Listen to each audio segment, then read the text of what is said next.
A'udzubillah bismillahirrahmanirrahim minasyaitonirrajim. Bismillahirrahmanirrahim. Alhamdulillahirabbil alamin. Wa bihi nasta'in wassalatu wassalamu ala asyrafil anbiya'i wal mursalin wa ala alihi wa sahbihi ajma'in. Amma ba'. Alhamdulillah, kita panjatkan setinggi-tinggi rasa syukur kita ke hadirat Ilahi kerana dengan izin dan limpah kurnianya dapat lagi kita diizinkan oleh Allah Subhanahu wa taala di pagi yang berbahagia ini untuk kita bersama-sama berada dalam program Perlis Mengaji Anjuran Jabatan Hal Ehwal Agama Islam Perlis JAIPS, yang mana pada pagi ini kita akan mengadakan satu forum kesihatan mental semasa situasi krisis, yang mana kita adakan program ini bersempena dengan tempoh Perintah Kawalan Pergerakan COVID-19, yang mana telah pun kita datangkan kedua panel, iaitulah yang berada di sebelah kanan saya, yang berbahagia Dr. Khairunisa binti Harun. Beliau merupakan pakar perubatan kesihatan awam dan juga Ketua Penolong Pengarah Kanan Penyakit Tidak Berjangkit daripada Jabatan Kesihatan Negeri Perlis. Dan seterusnya di hujung sebelah kanan sana iaitulah Puan Sharifah Aini binti Yusof, merupakan seorang pegawai psikologi. Tuan-tuan dan puan-puan sidang pendengar, hadirin-hadirat dimuliakan oleh Allah Subhanahu wa taala sekalian. Jadi tanpa memanjangkan masa lagi, saya ingin ajukanlah soalan saya kepada ahli panel kita yang pertama yang berbahagia doktor, berkaitan dengan pengenalan takrifan kesihatan mental sendiri. Ya, majlis dengan segala hormatnya mempersilakan. Bismillahirrahmanirrahim. Assalamualaikum warahmatullahi wabarakatuh. Dan juga salam sejahtera kepada semua yang sedang menonton sesi live kita pada hari inilah. Okay, so terima kasih kepada Jabatan Agama Islam Perlis kerana menganjurkan sesi forum yang diharapkan dapat memberi sedikit sebanyak makluman ataupun penjelasan lah berkenaan ataupun sharing kita berkenaan dengan kesihatan mental. So terima kasih kepada Ustaz Syafi selaku pengerusi majlis atau pengerusi forum pada pagi ni lah. Alright, berkenaan dengan apa yang diutarakan oleh Ustaz Syafi tadi, okey, berkenaan dengan kesihatan mental ataupun takrifan kepada kesihatan mental lah. Okey, sebelum tu kita overview sikit keadaan yang melanda dekat Perlis ataupun secara khususnya di Perlis dan secara am di Malaysia lah. Okey, so sekarang ni sebagaimana yang kita semua maklumlah, okey, kita berada dalam pandemik wabak COVID-19 dan kita berada di hari yang kedua arahan Perintah Kawalan Pergerakan. Alright, itu restrict movement order. Okey, berada di hari yang kedua. Alright, so sehingga kini kita ingat kalau ikut dari segi cases kita, okay, kita boleh tengok terus dari laman web Kementerian Kesihatan, yang mana sehingga semalam 18 hari bulan 3, okey, pada pukul 5 petang kita diupdate oleh CPRC Kebangsaan, yang mana sehingga kini kita telah berapa kes? 790 kes. Okey, dan juga sadly, okey, kita pun merasa sangat sedih, okey, dengan berakhirnya 2 kematian. Okey. Okey, dan juga kalau di situasi Perlis, okey, sehingga semalam kita telah ada 8 kes yang positif di Perlis. Okey, harap-harap dengan itu statistik yang diunjurkan ni, okey, kita sama-sama mengikutlah langkah-langkah yang disarankan oleh Kementerian Kesihatan Malaysia agar mematuhilah pergerakan-pergerakan di restrict, okey, dan juga langkah-langkah pencegahan yang lain supaya kes kita tidak lagi meningkatlah.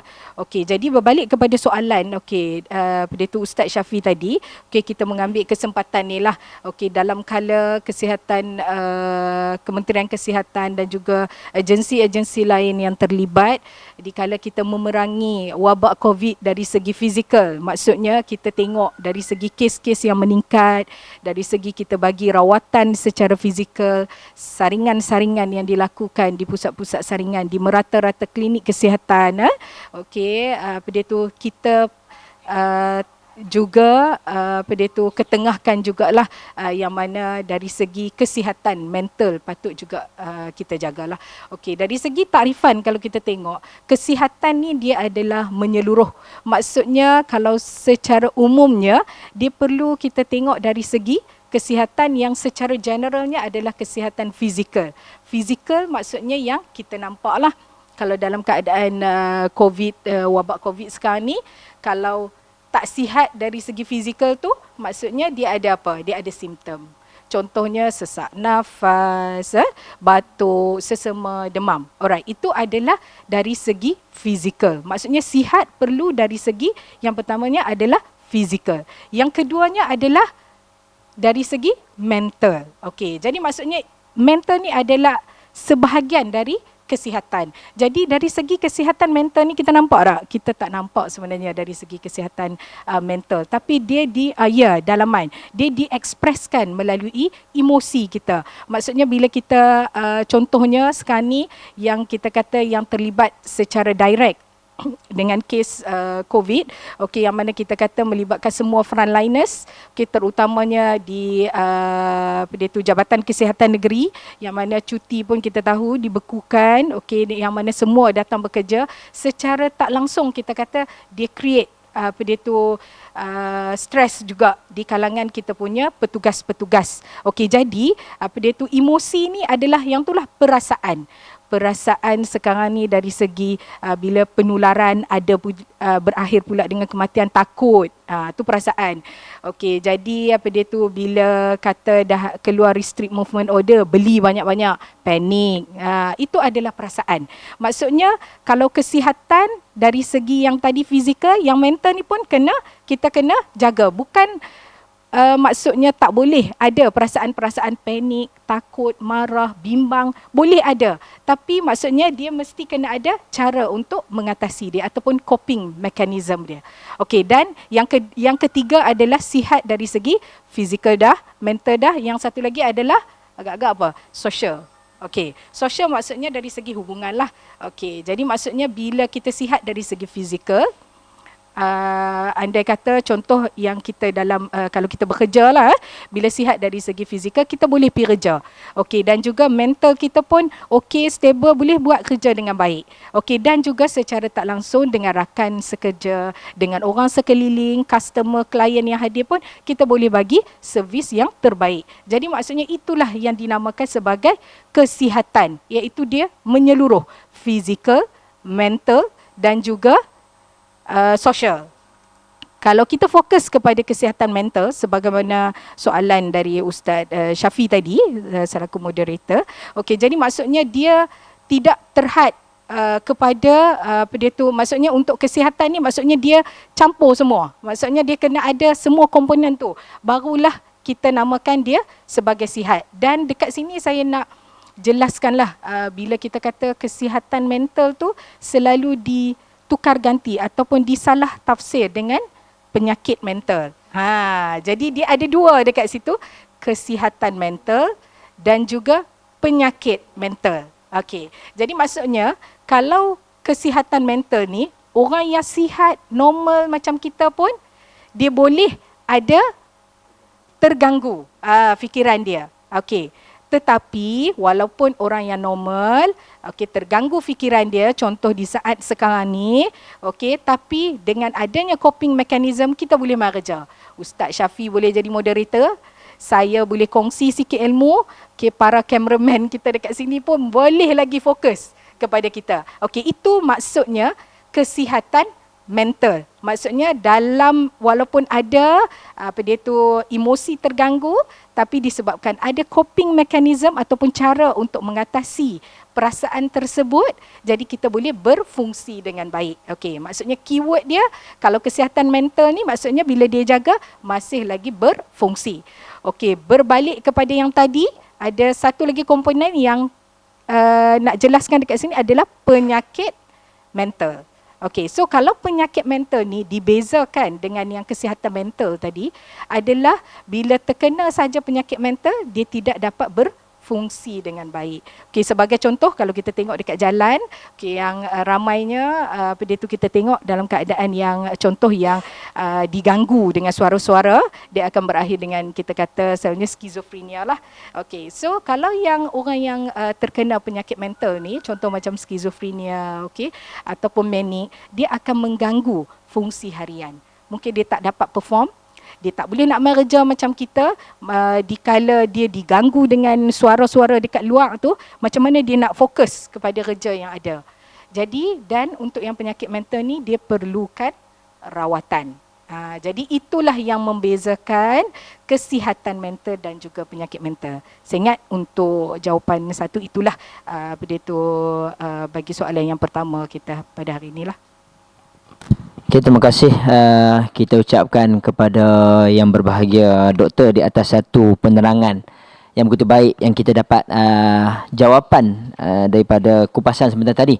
Jadi tuan-tuan dan puan-puan sidang pendengar dirahmati oleh Allah Subhanahu Wa Taala sekalian. Hari ini pun kita nampak saya pun banyak menulis ni.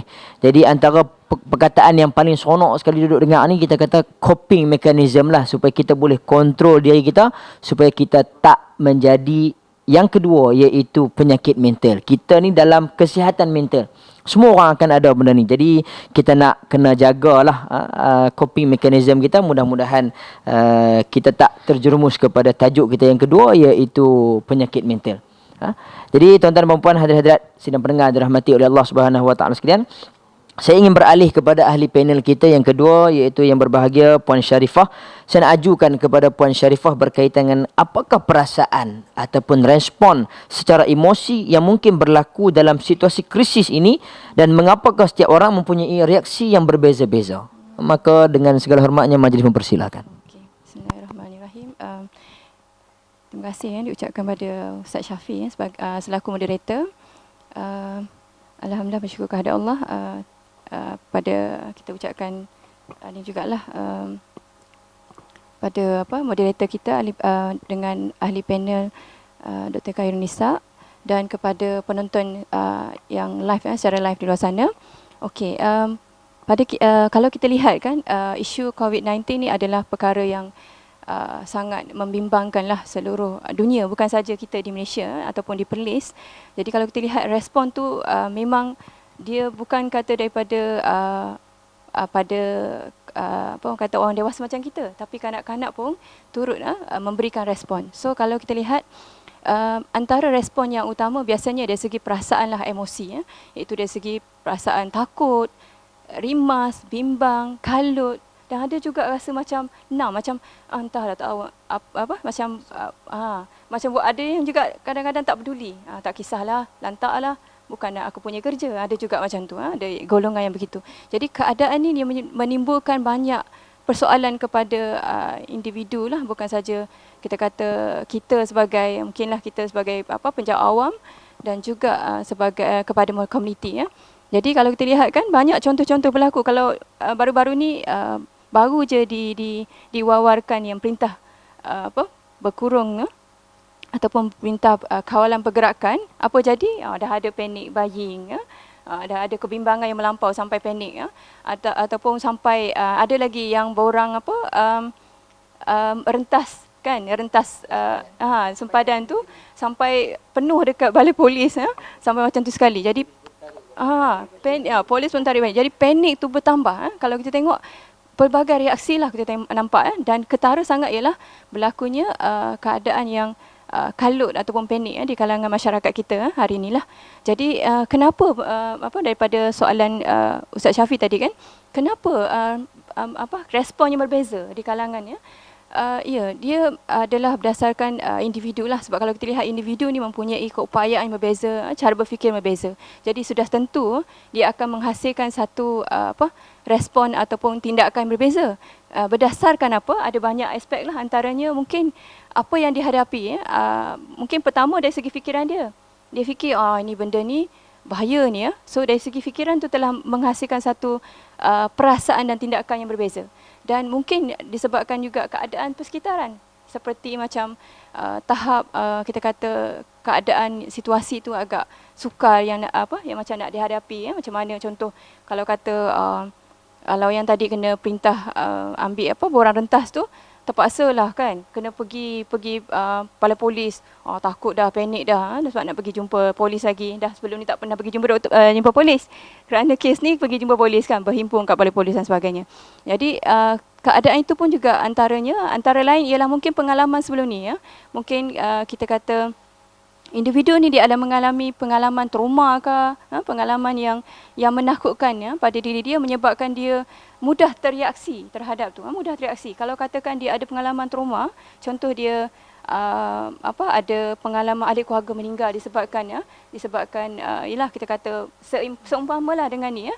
Jadi dia akan jadi tambah lagi respon lagi negatif, lagi rasa panik, rasa lagi anxious, anxiety, mendorong kepada dia untuk bertingkah laku sampai boleh jadi doktor kalau tak dirawat boleh jadi dapat sakit mental, iaitu brief psychotic disorder kan doktor. So maknanya dapat lagi benda-benda lain yang kita boleh lihat lah dalam masa sekarang ni. So yang lain-lain mungkin keadaan fizikal diri sendiri, individu yang terlibat tu dia pun rasa macam tak berapa fit lah kan dengan keadaan ni, dah lah saya pun tak apa sihat, tiba-tiba dapat pula virus ni ataupun kita kata COVID-19 ni, jadi mendebarkan lagi, menyebabkan keadaan tu tambah haru lah tambah haru. Dan lain-lain mungkin kita boleh lihat pada masalah peribadi, masalah kewangan, mungkin timbul masalah nak urus anak. Contohlah kalau tengok sekarang kan, syukurlah berlaku ni, bagi saya bersyukurlah saya rasa audien kat luar sana bersyukur juga sebab anak-anak diberi cuti selama 2 minggu ke 3 minggu lah selepas pada perintah pergerakan ni, kawalan pergerakan. Jadi menyebabkan ibu bapa rasa tenang sikit. Bayangkan kalau anak-anak pergi sekolah pula, apa jadi bertambah lagi keadaan tu lagi teruk. Dan mungkin lain-lain isu mungkin disebabkan ada sejarah masalah kesihatan mental juga yang sebelum ni dah terawat. Contoh dia dapat anxiety disorder, dah dapat rawatan, dah ada terapi dengan psikologis, dan juga ada intervention, ada medication dengan psychiatrist. Tapi disebabkan oleh dah terkawal lah kita bilang, tapi disebabkan oleh isu COVID-19 dia jadi bertambah teruk. Daripada dah sembuh tiba-tiba dapat balik lagi teruk, panic attack dan sebagainya. Jadi kalau kita nampak itulah antaranya lah. Dan tambah lagi mungkin umur, faktor umur jugalah main peranan penting. Macam kita tengok datuk nenek ataupun kan pakcik-makcik kita dah berumur, tiba-tiba dalam umur ni dia dapat benda ni pula kan, lagi ada orang takut tak boleh nak duduk kat rumah, tak tahu nak buat apa. Jadi mungkin jadi murung dan boleh develop kepada murung dan sebagainya. Jadi antara respon ni memang kita nampak dia berbeza disebabkan antara faktor-faktor tadilah. Jadi mungkin kita para audien yang di sana mungkin boleh lihat keadaan ni dan boleh dapatkanlah kan bantuan kita jugalah. Itu sajalah setakat ni. Okey, terima kasih kita ucapkan kepada yang berbahagia Puan Sharifah di atas penjelasan sebentar tadi berkaitan dengan apa yang kita katakan reaksi yang berbeza-beza mengikut situasi individu lah, mengikut peringkat umur, mengikut tahap bagaimanakah satu orang itu dia punya penerimaan sebelum ni dari segi background history dia dan macam-macam yang kita dapat untuk seseorang itu dia akan mengeluarkan dia punya feedback daripada apa yang berlaku sekarang ni. Jadi mudah-mudahan tuan-tuan dan puan-puan sidang pendengar yang dirahmati oleh Allah Subhanahu Wa Taala sekalian, kita mengharapkan pemeliharaan ini juga datang daripada Allah Subhanahu Wa Taala insya-Allah. Seterusnya saya nak ke panel kita yang pertama untuk sesi kita, round kita yang kedua ni, kepada yang berbahagia Dr. Khairunisa. Apakah gejala ataupun perubahan yang berlaku sekiranya seseorang itu dia mengalami stres? Jadi saya minta doktor untuk memperjelaskanlah kepada kita. Falyatafadhal mashkur. Okay, terima kasih kepada Ustaz Syafiq. Okey, kita berbalik kepada soalan Ustaz Syafiq tadi. Okey, kita dah tengok dah macam psikologis kita Puan Sharifah telah explain okey, respon dia tu towards kalau ada bencana ataupun krisis yang berlaku lah. Okey, jadi kita tengok macam mana respon tu akan membawa kepada gejala dia tu stres dan juga perubahan yang berlaku semasa keadaan bencana. Macam sekarang ni kita fokus kepada pandemik COVID-19. So kalau kita tengok dekat sini gejala stres sebenarnya kita dapat bahagikan kepada 2 kategori. Yang mana pada tu gejala stres tersebut dia boleh jadi satu gejala yang positif, okey, dan juga dia boleh juga menjadi satu gejala yang membawa kepada ending dia adalah negatif. Okey, contohnya macam hari inilah. Okey, umpamanya kita nak share berkenaan dengan mental ataupun kesihatan mental di kala bencana. Okey, jadinya sedikit sebanyak saya rasa yang berforum dekat depan ni dia pun adalah juga rasa debaran dia. Okey.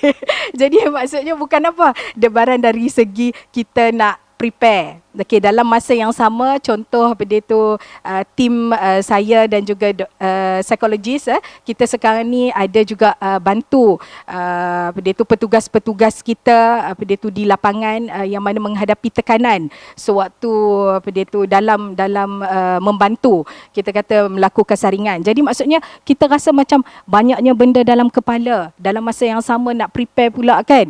Okey, yang ni jadi maksudnya mulalah kan datang rama-rama dalam perut kan. Okey, jadi maksudnya apa dia tu, bila macam tu, apa yang reaksi kita adalah kita akan buat sesuatu. Contohnya kita akan pagi tadi macam saya akan bangun awal sebab apa? Terus nak cari apa maklumat nak share pagi ni. Jadi maksudnya stres tu menyebabkan dia ada reaksi positif terhadap benda tu. Okey, jadi selalunya mungkin kita kata bangun macam usual saja. Tapi hari ni bangun awal sikit. Mungkin sebelum ni suami yang kejutkan bangun. Hari ni terbalik sikit. Tak payah kejut. Sebab macam itulah. Maksudnya dia ada reaksi positif. Sebab apa? Bangun nak prepare. Jarang sangat rasa bangun-bangun terus nak baca buku kan. Nak prepare, nak type apa semua. Tapi disebabkan oleh ada sesuatu yang menggerakkan kita, jadi kita akan positif towards benda tu. Okey, sebagaimana macam sekarang juga saya ingat apa dia tu frontliners kita, mungkin sebelum ni bila kita tiada lagi kes, kita berada dalam keadaan fasa yang selesa. Tapi bila kita dikejutkan dengan kes, semua boleh bangun dan bagi kerjasama. Okey, walaupun kita tengok di kala agensi-agensi lain terpaksa apa dia tu, maksudnya dalam restrict movement order ni tak boleh pergi ke pejabat, tapi kita untuk yang frontliner boleh hadir untuk serve apa dia tu the services. Macam itulah. Itulah yang dikatakan stres yang positif. Okey, maksudnya dia reaksi dia menyebabkan satu yang kebaikan. Okey, tapi ada juga stres ni bila dikala lama tak dapat kita nak apa dia tu dari segi coping mechanism kita pun tak bagus, dia akan berakhir dengan sakit mental. Contohnya dalam keadaan lama sangat. Okey, sebagai contoh saya boleh share untuk kita punya frontliners ataupun yang petugas-petugas kita.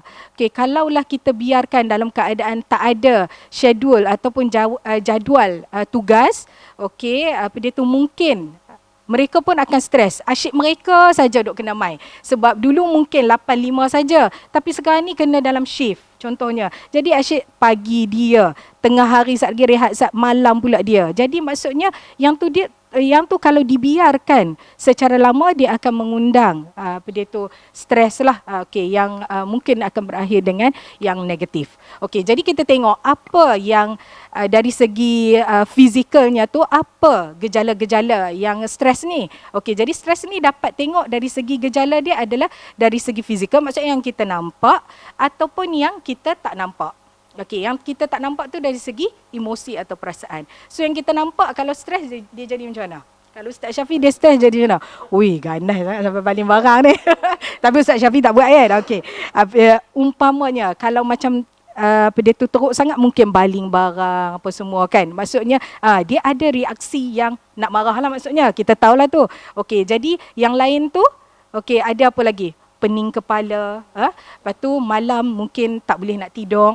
Okey, ataupun makan tak selera, ataupun bila tidur sentiasa terbangun mimpi yang ngeri. Okey, dia tu ataupun yang lain kurang selera makan. Okey, ada tak juga yang stres makan banyak? Ada kan? Okey. Jadi makan banyak kan? Okey, kurang selera makan. Okey, jadi sakit-sakit sendi, sakit otot, alright. Jadi apa dia tu, dan juga ada kalau yang ekstrim punya mungkin jantung akan rasa berdebar.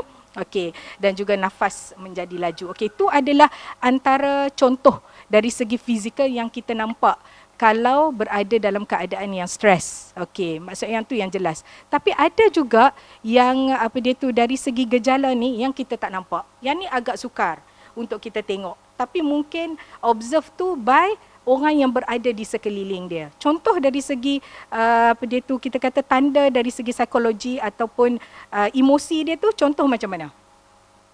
Yang kita tak nampak. Contohnya? Maksudnya mungkin selalunya Ustaz Syafi ni dia bercakap tak berhenti. Tapi minggu ni Mai tak bercakap-cakap. Jadi maksudnya ni mesti ada masalah ni. Ya, maksudnya dia jadi maksudnya emosi dia tu ada terganggu lah. Okey, jadi maksudnya macam tu lah. Okey, selalunya apa dia tu, ustaz ni suka belanja. Tapi rasa bulan ni dia tak belanja-belanja. Rasanya duit dia tak ada lah kot. Itulah kan. Jadi maksudnya dia ada benda yang selalu dia suka buat, jadi dia tak buat. Jadi mungkin dari segi tanda psikologi tu macam sedih ke, duduk suka apa dia tu, duduk sorang-sorang, dia apa dia tu isolated, dia punya sendiri, tak mau dah bersosial dengan orang lain. Okey, risau, sedih, itu adalah antara yang apa dia tu tanda psikologi lah. Maksudnya dekat sini bila kita share tanda fizikal tu kita boleh nampak, tanda psikologi tu tak nampak. Maksudnya bukan saja apa dia tu orang tu yang perlu sedar bahawa dia berada di tahap stres, tapi persekitaran dia juga kena alert lah. Maksudnya mungkin dia tak mau share, jadi orang yang di luar dia tu pun boleh bagi kita kata bantuan lah. Mungkin tengok apa dia tu Ustaz Syafi ni lain ni, mungkin boleh pi tanya ke apa dia tu, okey ke Ustaz Syafi, macam tu lah. Maksudnya kita yang di persekitaran pun kena alert lah dengan perubahan-perubahan emosi rakan-rakan sekerja kita lah.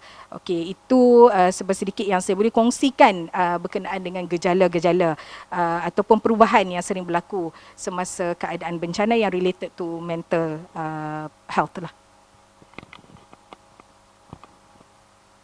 Terima kasih.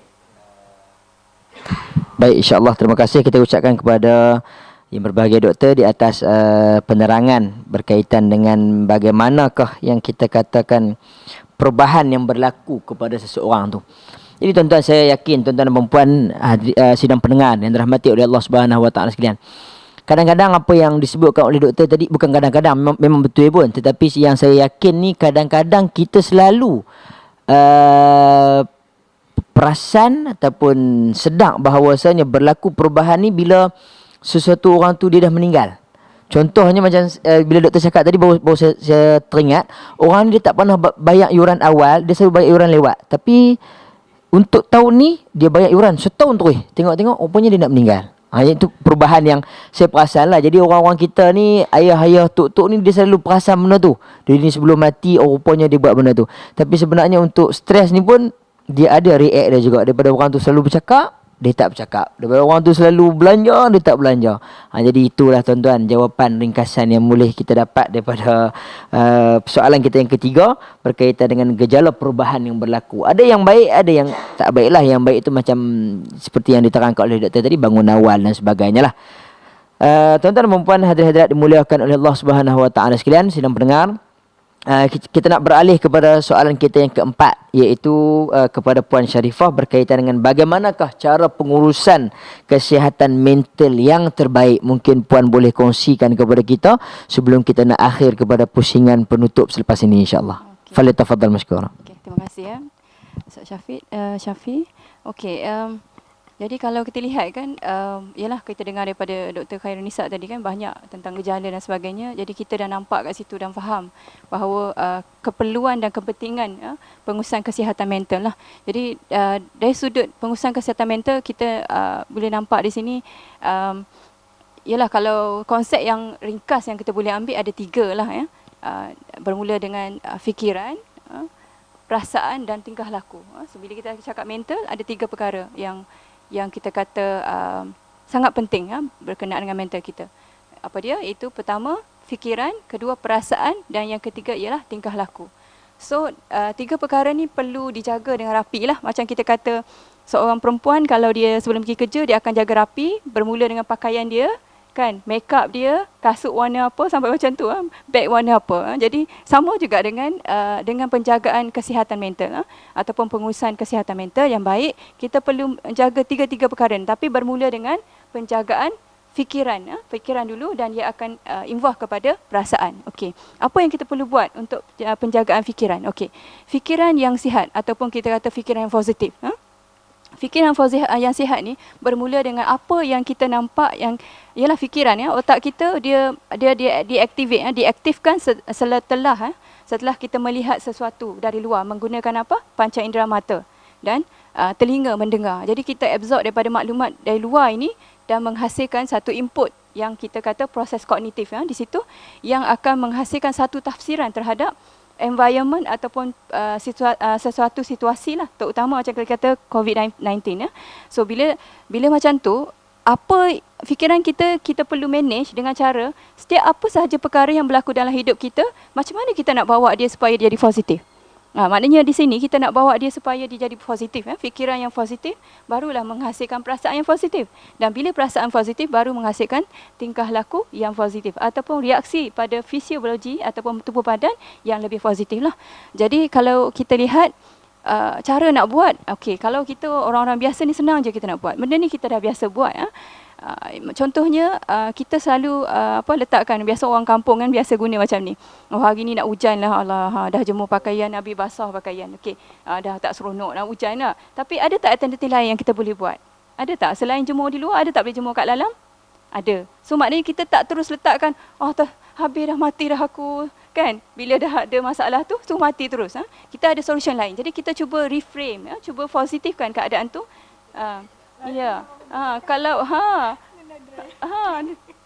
tambah-tambah sekarang ni kan mesin basuh yang dobi banyak yang memang terus dry, terus kering. Jadi senang, tak susah. Jadi kita tak letakkan komposisi ataupun keadaan kondisi fikiran kita, mental kita dalam keadaan yang teruk terus. Ada je masalah teruk-teruk. Bahaya. Kalau orang Perlis ni apa dia punya bahasa perkataan untuk yang teruk? Mungkin nanyalah, jenuh lah, punuh lah. Tahu saya pun baru nak belajar bahasa kan. Jadi terus perkataan yang jenuh, saya pun dah nak belajar ni, saya orang Kelantan. Jadi kesamsam. Subhanallah. Jadi dia terus letak yang negatif terus, worse terus. Sedangkan boleh lagi kita tengok reverse dulu. Ada tak berapa skala dia? Adakah tahap 10 terus? Adakah boleh kita reverse sampai jadi 2, 3, 4? Barulah kita punya perasaan boleh bertenang. Ini terus letak, aduh matilah, teruklah. Kan? Apa lagi istilah-istilah bahasa pasar yang setiap negeri gunakan. Jadi itu yang menyebabkan mental kita breakdown, disebabkan oleh cara berfikir kita yang tak tepat. So, okey, dalam konteks ini, kita ada tips lah juga. Ini saya ambil daripada kita punya pakar dari UPSI, Prof. Dr. Aziz. Saya ambil dia punya kod dia lah, nama dia sebut sekali, Prof. Dr. Aziz dari UPSI, pensyarah psikologi. Ada 3 tips yang utama yang boleh digunakan untuk bantu kita supaya kita boleh urus mental kita ataupun psikologi kita dengan baik. Terutama dalam situasi wabak ni. Apa dia? Yang pertama, apa terjadi pada masyarakat kita? Yang pertama, perlu faham. Yang berlaku pada masyarakat kita hari ini, kita tak faham apa itu coronavirus ataupun COVID-19 kan doktor? Tidak faham dengan jelas kan Ustaz? Tak faham apa COVID-19. Tiba-tiba dengar tu dah tu macam-macam dia orang viralkan dan sebagainya. Maklumat tak sampai lagi oleh MKN, Majlis Keselamatan Negara, dari segi kerajaan dan sebagainya. Terus dia orang viral benda-benda entah apa, menyebabkan masyarakat makin takut. Jadi yang pertama tu ialah fahami betul-betul apa yang dikatakan tentang COVID-19, macam mana nak rawat dia, macam mana nak jaga, nak elak, nak cegah dan sebagainya. Jadi kita punya peranan nak jaga, nak urus psikologi kita, kita kena tahu situasi itu dulu. Bukan kita terus main pakai kedah aja kan, main taram dan sebagainya. Tak kenalah. That's why kita jadi emosi kita overwhelm, mudah rasa takut dan sebagainya.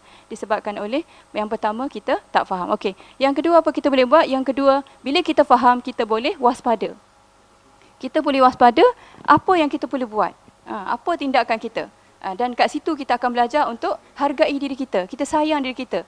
Dengan kata-kata seperti I love myself, I love my family, I love my environment and my community dan sebagainya. Jadi kita menggunakan konsep yang tepat. Sebab kita dah ada satu arahan dari segi psikologi, arahan daripada brain tadi bagi tahu, bertenang, fikir yang baik. Jadi otak akan arah pada perasaan untuk sayangi diri, jaga, berhati-hati. Jadi kat sini kita akan jaga diri kita dan juga jaga ahli keluarga kita. Apa yang kita nak buat? Okey. Bila kita ada maklumat yang tepat, kita akan ajar ahli keluarga kita untuk dapatkan maklumat yang tepat dan macam mana nak protect diri kita kan? Macam mana nak jaga kebersihan dan sebagainya. Jadi macam kalau kita tengoklah, kalau kita naik kapal terbang kan, pertama jaga diri kita dulu kan. Di kapal terbang kan ada kita punya pramugari atau pramugara, suruh pakai dia. Pakai dulu kepada diri anda sebelum yang ada. So jadi itulah tujuan kita waspada. Tadi diri kita sayang diri kita, I love myself, dan kita akan jaga ahli keluarga kita dan komuniti kita jugalah. Tak adalah sampai menyorok belakang katil ke kat rumah ke, sorok tak mau pergi buat apa rawatan. Sebab dia tak sedar yang kepentingan rawatan datang buat saringan bukan sebab kita ada bias ataupun stigma pada mereka. Yang mereka ni, sebab mereka lah menyebabkan dapat COVID ni di seluruh Perlis. Bukan sebab tu. Tapi kita nak bantu dia juga. Bila dia bantu diri sendiri, dia dapat bantu seluruh ahli keluarga dia dan juga masyarakat. Itu pentingnya bila dia faham dan waspada. Dan yang ketiga ialah positif. Be positif. Bukan B plus yang kata darah tu. Tapi be positif maksudnya kita bersikap positif ataupun berfikiran positif, berkeadaan yang positif. Macam mana nak buat? Kita relax dan santai lah.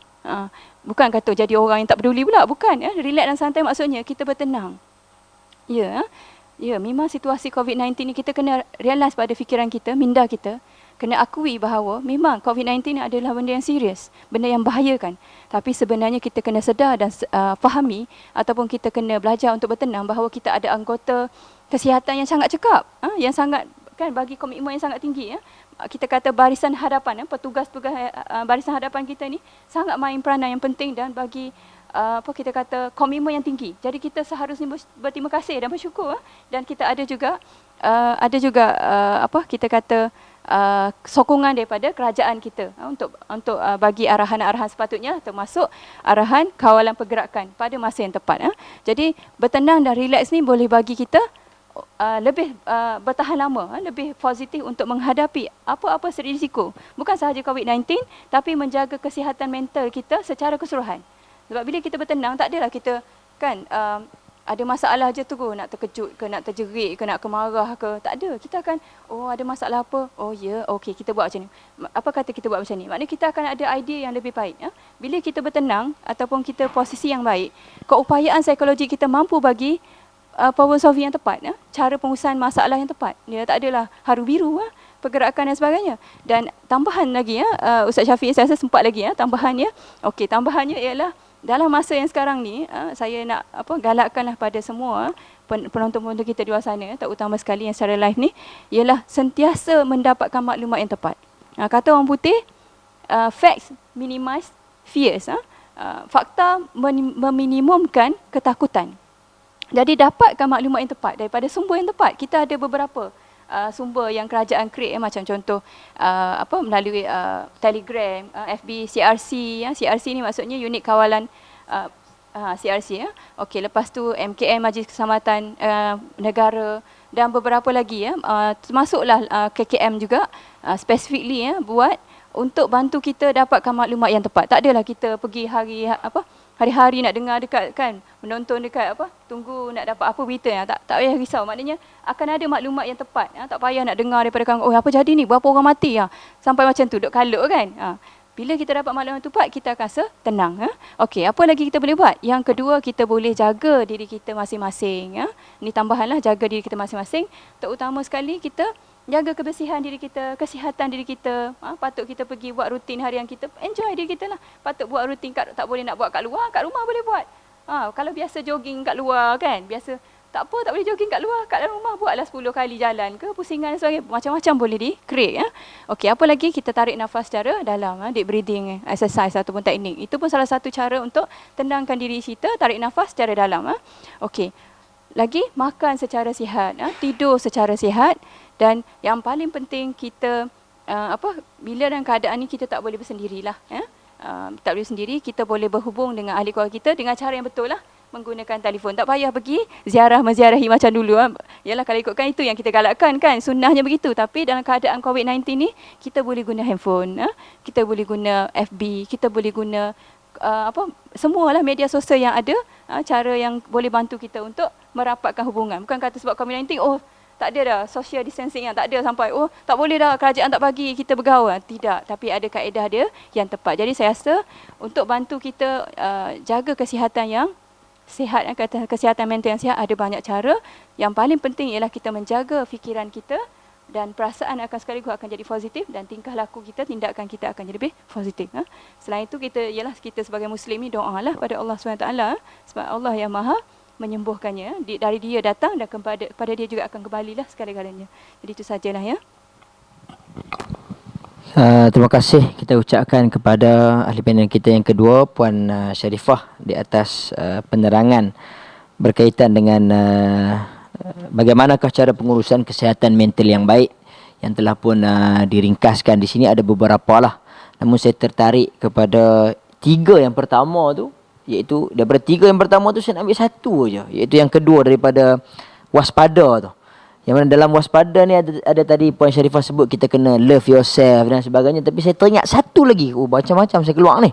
Saya teringat tu dekat apa yang disebutkan oleh yang berbagai Yang Amat Berhormat Perdana Menteri kita lah. Iaitu yang dia sebut just stay at home. Itu langkah berwaspada yang dia duk sebut sangat semalam tu.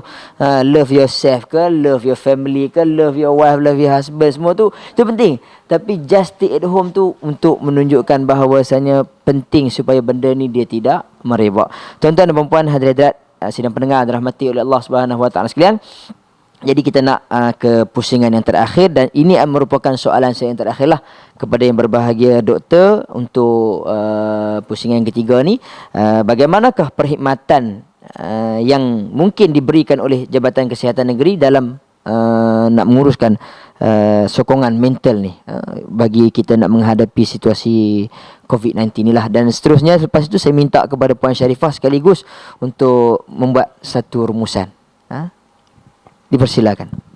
Okay.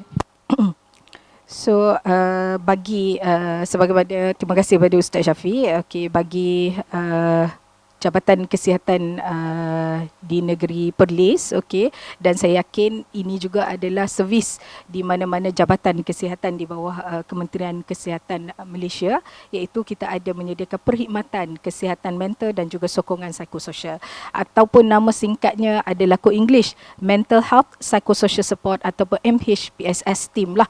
Okey, so untuk makluman semua di bawah perkhidmatan kesihatan mental dan juga sokongan psikososial ni, okay, sekiranya berlaku ini kita kata wabak krisis, kalau kita sebelum ni kalau dekat Perlis bencana yang common is banjir. Okey, kita ada tim bencana yang mana di bawah ni selain daripada Jabatan Kesihatan memberi rawatan secara fizikal, maksudnya bantuan dikala apa dia tu kita kata memerlukan rawatan dari segi fizikal lah, okey, kita juga bagi bantuan dari segi mental support. So sebagaimana kita maklum dalam keadaan sekarang pun, okey, contohnya sekarang mungkin hari ni dah di pusat kuarantin dah tak ada, kita kata okey, apa dia tu, tapi sebelum ni waktu di kuarantin pun kita kata kita ada bagi bantuan bukan saja untuk mereka yang berada di pusat kuarantin tersebut. Okey, kita juga menyediakan perkhidmatan terutamanya kepada petugas-petugas frontline kita, okey, di bawah Jabatan Kesihatan, dan juga mana-mana anggota yang berada di frontline, contohnya di pintu masuk antarabangsa yang mana melibatkan pelbagai agensi. Jadi apa dia tu yang saya duk cerita tentang MPHPSS ni, apa dia sebenarnya? Okey, dia adalah satu tim di bawah Jabatan Kesihatan Negeri yang mana di bawahnya ada beberapa kita kata staf yang terlibat di dalam tim ni, yang terdiri daripada doktor, okey, yang mana doktor yang menyelaras adalah di bawah unit kawalan penyakit tak berjangkit. Kalau di Jabatan Kesihatan kita panggil NCD lah, non-communicable disease, alright. Lepas tu kita ada pegawai psikologis, dan juga kita ada tim dari hospital iaitu psikiatris ataupun kita kata pakar psikiatri lah. Okey. Pakar psikiatri. Jadi maksudnya ini adalah tim yang akan bagi bantuan sekiranya apa dia tu memerlukan sokongan dari segi mental. Okey, dan juga di klinik-klinik kesihatan pun sebenarnya kita ada tim-tim yang dapat bagi bantuan lah. Okey, sekiranya berlaku ataupun berdepan dengan masalah apa dia tu yang berkaitan dengan mental, sebenarnya pelbagai medium lah. Okey, apa dia tu boleh tuan-tuan apa dia tu datang ke klinik kita, umpamanya kita ada buat saringan minda sihat, okey, ataupun apa dia tu kita ada sediakan bagi petugas frontline kita ada sediakan link untuk yang mana boleh isi link tersebut, yang mana pada link tersebut ada disediakan Google Form yang mana boleh access tahap minda apa dia tu tuan-tuan dan juga puan-puan sepanjang berada di dalam kita kata sekarang ni dalam bencana apa dia tu COVID-19 ni lah, dalam wabak sekarang ni lah. So pada apa dia tu saringan tersebut, dia bukanlah nak diagnose orang tu gila ke apa ke tak, dia nak tengok tahap minda kita sekarang ni berada di tahap mana, sama ada kita ni berada di stres, murung, ataupun kita berada di paras anxiety.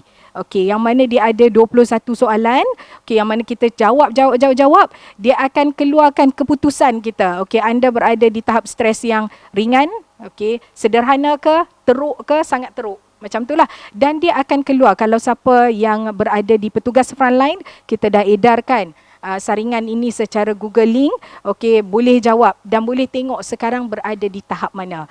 Okey, yang mana bantuan yang kita beri adalah berdasarkan kepada tahap-tahap mental ataupun tahap-tahap saringan tersebutlah.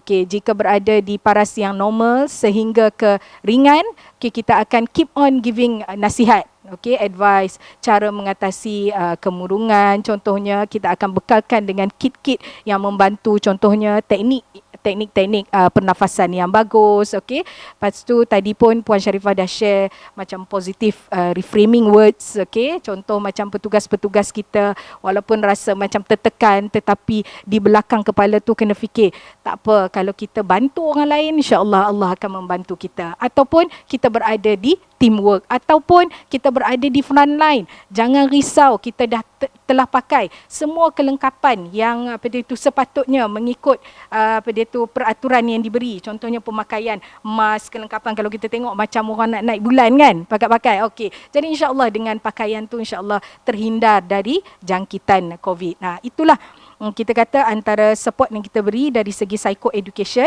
iaitu berupa nasihat, okey, dan juga sekiranya berada tahap mental selepas melakukan saringan mental tersebut, jika berakhir dengan keputusan sederhana, teruk dan juga sangat teruk, kita akan apa dia tu divert ataupun kita akan rujuk kepada pakar psikiatris dan juga kepada psikologis kita lah. Okey, jadi dekat sini sebenarnya kita mengambil platform ni untuk memberitahu kepada awam dan juga yang mendengar, dikala kita memberi bantuan dari segi fizikal, Jabatan Kesihatan juga ada apa dia tu tempat untuk kita salurkan sekiranya kita mengalami masalah yang berkaitan dengan mental dalam menghadapi bencana lah. Okey, so saya ingat saya menjawab soalan daripada apa dia tu moderator tadilah. Okey, kita teruskan kepada penutupan daripada Puan Sharifah. Silakan. Okey, jadi kalau kita lihat tadi Dr. Khairunisa dah terangkan tentang apa perkhidmatan kita. So maknanya tambahan sikitlah dari segi perkhidmatan psikologi, ada banyak intervensi yang kita tawarkan kepada sama ada orang awam, terutama orang awam lah, dan juga kita di setting kesihatan kepada kita punya petugas-petugas frontliner untuk dapatkan rawatan ataupun intervensi yang sepatutnya di tempat kita lah. Boleh datang ke Jabatan Kesihatan ataupun hospital. Kalau yang orang awam ialah di hospital lah, hospital Tuanku Fauziah, dan juga di klinik kesihatan yang berdekatan. Okey, jadi dari segi perbincangan kita hari ini lah ya, kalau kita lihat kita dapat rumuskan beberapa input yang kita dapat, terutama dari segi macam mana kesihatan mental itu sendiri, macam mana dia punya simptom ataupun gejala kesihatan mental, yang mana yang baik, yang mana yang tak baik. Maksudnya gejala yang positif iaitu stres yang positif, mungkin kita dapat gaji kerja kan, kerja tu stres tapi dapat gaji, maknanya positif. Yang tak positif macam mana, macam kita kerja terlampau-lampau banyak, terlebih-lebih, ataupun kita takut berlebih-lebihan, itu yang tak positif lah ya. Dan kita belajar juga macam mana nak urus kesihatan mental kita yang sihat, dan seterusnya perkhidmatan yang kita ada. Jadi mungkin yang saya nak highlight di sini ialah dalam keadaan krisis yang sebeginilah ya, yang kita kali pertama lah kan, sepanjang berapa tahun sudah kan, memang kalau ikutkan perintah berkurung pernah pada zaman peperangan dulu kan, masa dulu 40-an ke 20-an. Jadi macam sekarang ni kita baru rasa mungkin ada sedikit perasaan takut. Perasaan takut tu adalah normal. Normal perasaan takut, tapi bila kita terlalu menggunakan perspektif fikiran yang negatif, menyebabkan perasaan takut tu jadi tidak normal, iaitu jadi anxiety ataupun jadi panik. So sekarang kita sama-sama menjaga kesihatan mental kita dengan menggunakan, permulaannya ialah menggunakan ataupun set minda yang positif ataupun buat pentafsiran terhadap persekitaran kita yang positif. Yang kedua, cuba mengurus emosi kita dengan beberapa cara, mungkin boleh buat deep breathing exercise, kita boleh buat intervensi lain macam kita berfikiran yang positif, positive framing tadi, ataupun mindfulness. Mindfulness ni mungkin cuba lihat keadaan ni tak ada benda yang bahayakan kita, kanan kiri kita selamat, kita ada sokongan yang kuat daripada Kementerian Kesihatan Malaysia, daripada kerajaan, dan juga kita ada Allah, kita orang Islam ni percaya pada Allah, yakin pada Allah. Itu mindfulness. Kita sedar yang kita ni selamat, insya-Allah akan membantu psikologi kita lebih tenang dan lebih sejahtera lah. Dan yang ketiga, kita bertingkah laku seperti mana yang diarahkan lah, macam tadi, diarahkan supaya kita duduk di rumah, bukan kita pandai-pandai suka hati nak orang kata duduk rumah, kita nak keluar juga degil lah. Kita jadilah orang yang positif. Behavior kita iaitu kita stay di rumah dan kita nasihat orang-orang sekitar kita untuk sama-sama praktis benda yang tepat lah. Jadi itu saja. Terima kasih banyak pada moderator. Waalaikumsalam warahmatullahi wabarakatuh. Demikian tadi penerangan dan juga penutupan daripada Puan Sharifah ini berkaitan dengan forum kita pada pagi ini, iaitulah berkaitan dengan apa yang kita bincangkan. Tajuk kita iaitu berkaitan dengan kesihatan mental semasa situasi krisis. Jadi tuan-tuan dan puan sidang pendengar dirahmati oleh Allah Subhanahu Wa Taala sekalian, kita telah pun selesai kelima-lima soalan yang kita nak ajukan kepada kedua-dua panel kita, dan telah pun kita dapat rumusan sedikit sebanyak daripada kedua-dua panel. Dan apa yang saya nak highlightkan di sini iaitulah berkaitan dengan akhirnya marilah sama-sama kita memanjatkan sebanyak-banyaknya doa kita kepada Allah Subhanahu Wa Taala, walaupun apa jua urusan yang kita lakukan, kita pakai hand sanitizer, pakai face mask, buatlah segala macam duduk perintah dan sebagainya, tapi kita janganlah lupa kepada pemilik dan juga orang ataupun kita kata yang zat yang mengawal ataupun yang akan menyelesaikan, yang akan memusnahkan semua penyakit-penyakit wabak ni, itulah Allah Subhanahu Wa Taala. Mudah-mudahan kita serahkan dan kita usaha dan kita panjatkan kepada Allah Subhanahu Wa Taala. Mudah-mudahan virus ini kita pun terselamatlah daripada sebarang wabak-wabak yang perkara-perkara yang tidak diingini ni, insya-Allah. Jadi dengan ini saya akan menangguhkanlah forum kita pada pagi yang berbahagia ini. Jutaan terima kasih diucapkan kepada Jabatan Kesihatan kerana berjaya kita kata melepaskan memberi kelonggaran kepada kedua-dua pegawai-pegawai mereka yang berbahagia, Dr. Khairul Nisa binti Harun dan juga Puan Sharifah Aini binti Yusuf, bagi menjayakan program kita pada pagi yang berbahagia ini, insya-Allah. Jadi aku qauli hadza wa astaghfirullahal azim li wa lakum wa billahi taufiq wal hidayah. Assalamualaikum warahmatullahi wabarakatuh.